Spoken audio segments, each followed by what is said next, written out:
Ko po, may connection tayo. Nasa 12.6. Uh, Yung normal range yan, boss, pag nakabit na, 12.5 po dapat, sir. pataas.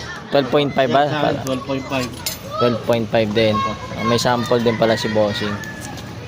So ito, sir, pabypass ko siya. Same lang din po, para lang pag tinanggal ko yung battery niya, meron pa rin siyang sasagap na ano po. Continuous lang din po yung ano niya. Yung voltahe niya. May bypass palang technique dito mga boss, para continuous lang yung voltahe na ito. Ay, ilang araw na tayo hindi nakabiyahe dahil holiday nga. Oo. So mamaya babakbak tayo. Ito, sir, ang ano niyan. Yun lang. May iba nakita ko, pero hindi ko naman recommended, sir. 12.4. Naka-shield naman kanina, dala ni bossing.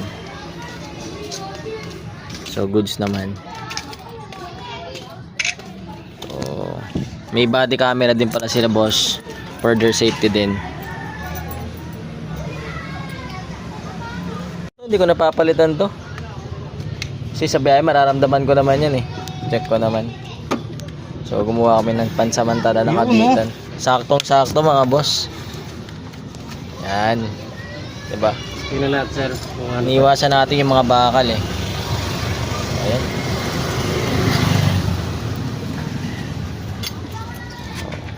So ito yung bakal natin, guys. Pina-welding ko nga pala yan kasi yung normal na sa Mirage, ano yan eh.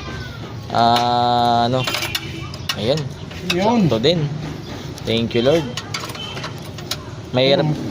Mahirap kasi kapag hindi siya naka-welding. Gagalaw-galaw yung battery yung mga bossing.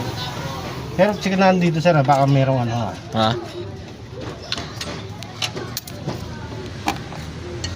Yan siya normal niya eh. Yun pa rin na. Sa taas lang nag-welding dyan. Okay. Ay! Kumbaga ano, kasi pag niwelding mo sila, gagasgasan nyo yan eh.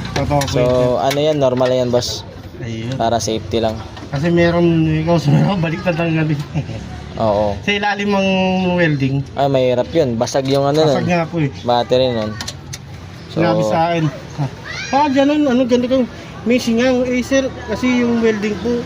Ay, ilalim, no? Ganun, hindi po ka ganun. Yun lang.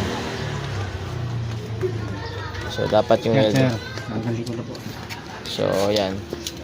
Ang saktong-sakto. Para hindi na ma-reset. Makakabiyahe na tayo mamaya. Kahit malanggas.